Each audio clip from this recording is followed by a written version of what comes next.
विष्णु जी की जय हो। आज अपने सुनेंगे सोमवार व्रत कथा। सोमवार का दिन भगवान भोले शंकर को समर्पित है।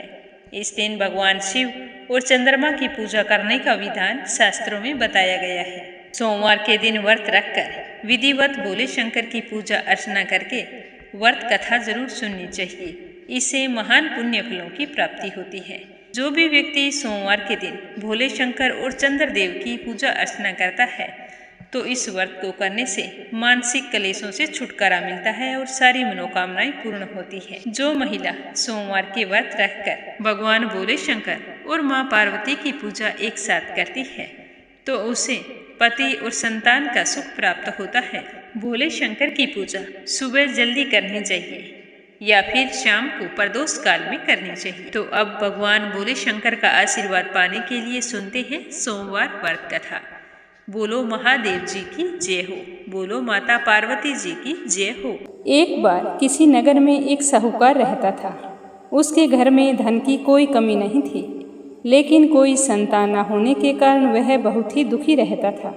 संतान प्राप्ति के लिए वह हर सोमवार को व्रत रखता और पूरी श्रद्धा भक्ति के साथ शिव मंदिर जाकर भगवान शिव और माता पार्वती जी की पूजा किया करता था। उसकी भक्ति को देखकर एक दिन माँ पार्वती प्रसन्न होकर भगवान शिव से कहने लगी कि आप इस साहूकार की मनोकामना पूर्ण करें। तो पार्वती के आग्रह पर भगवान शिव ने कहा कि हे पार्वती, इस संसार में हर प्राणी को उसके कर्मों का फल मिलता है और जो जिसके भाग्य में हो उसे भोगना ही पड़ता है।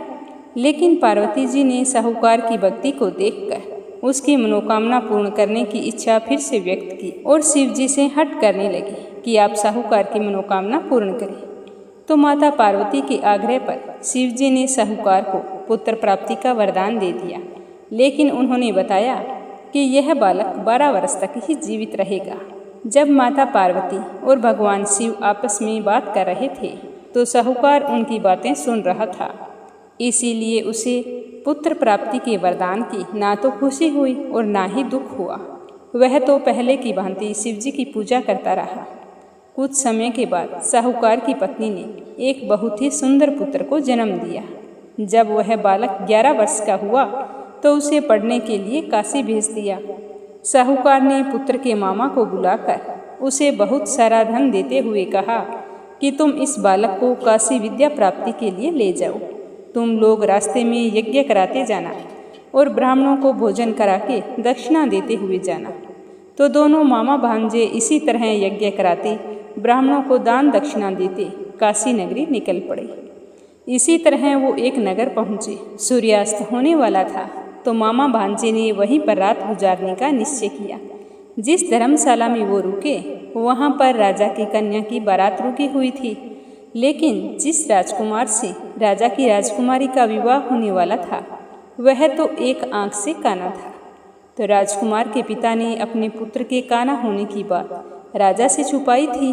तो उसने सोचा कि जब राजा को इस बात का पता चल जाएगा तो कहीं वो शादी से इनकार ना कर दे।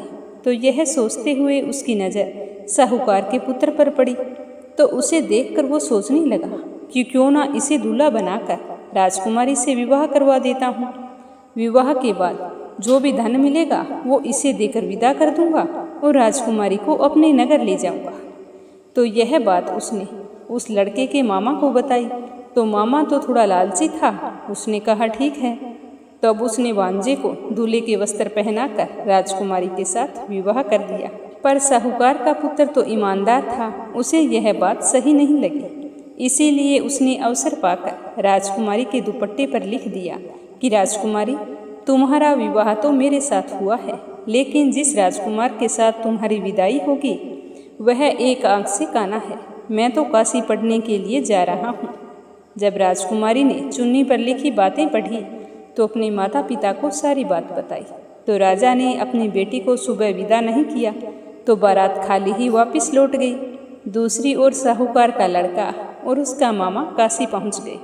वहाँ जाकर उन्होंने यज्ञ किया और पढ़ाई शुरू कर दी। जिस दिन वह लड़का 12 साल का हुआ उस दिन भी यज्ञ का आयोजन किया हुआ था। लड़के ने अपने मामा से कहा कि मामा जी, मेरी तबीयत सही नहीं है। तो मामा ने कहा कि तुम अंदर जाकर आराम करो। तो शिव जी के वरदान अनुसार उस लड़के के थोड़ी ही देर में प्राण निकल गए। मामा ने अपने भांजे को आवाज़ लगाई तो सामने से कोई आवाज़ नहीं आई। तो मामा को चिंता हुई और उसने अंदर जाकर देखा तो उसका भांजा तो मृत पड़ा था। तो यह देखकर वो तो ज़ोर ज़ोर से रोने लगा और कहने लगा कि मैं मेरे बहन और जीजा को जाकर क्या जवाब दूंगा, किस खुशी से लेकर आया था और आज मैं कैसे वापस जाऊंगा। तो उसी समय शिवजी भगवान और माता पार्वती जी वहीं से जा रहे थे। तो पार्वती ने भगवान भोलेनाथ से कहा कि स्वामी, मुझे इस आदमी के रोने का स्वर सहन नहीं हो पा रहा है, चलो चलकर देखते हैं कि यह बुरी तरह से क्यों रो रहा है। तो वो दोनों पास पहुँचे तो देखा शिवजी ने कहा कि यह तो वही साहूकार है जिसको मैंने 12 साल के अल्पायु पुत्र का वरदान दिया था। आज 12 वर्ष पूरे हो गए हैं और यह मृत्यु को प्राप्त हो गया है।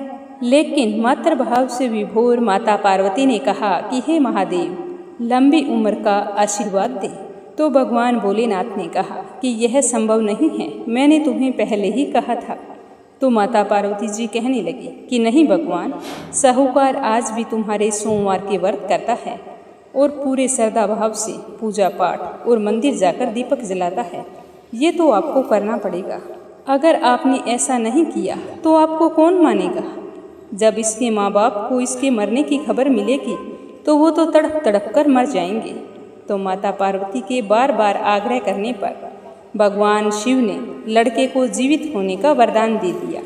शिव जी की कृपा से वह लड़का फिर से जीवित हो गया और अपनी शिक्षा पूरी करके अपने मामा के साथ काशी से अपने नगर की ओर रवाना हो गया।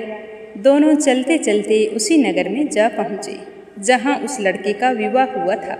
तो उस नगर में जाकर उन्होंने यज्ञ का आयोजन किया।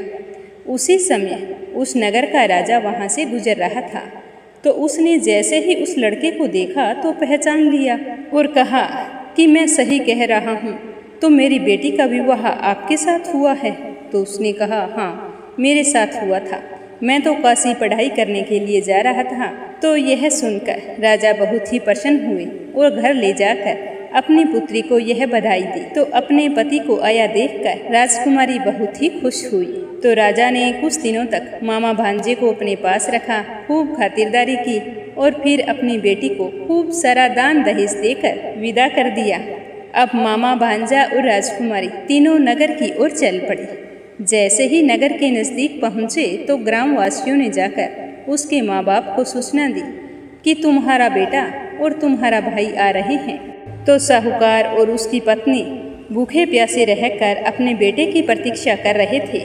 उन्होंने यह प्रण कर रखा था कि यदि उन्हें बेटे की मृत्यु का समाचार मिला तो वो भी अपने प्राण त्याग देंगे।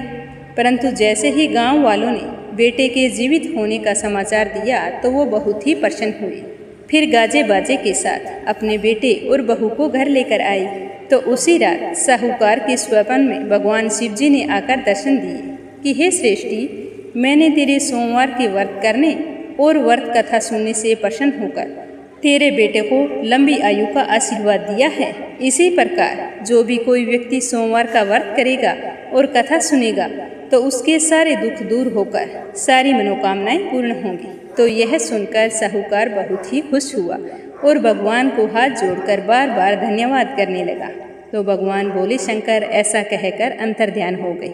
सुबह होते ही साहूकार ने अपने सपने की बात अपनी पत्नी, बेटे और बहू को बताई। तो तीनों जानकर बहुत ही खुश हुए।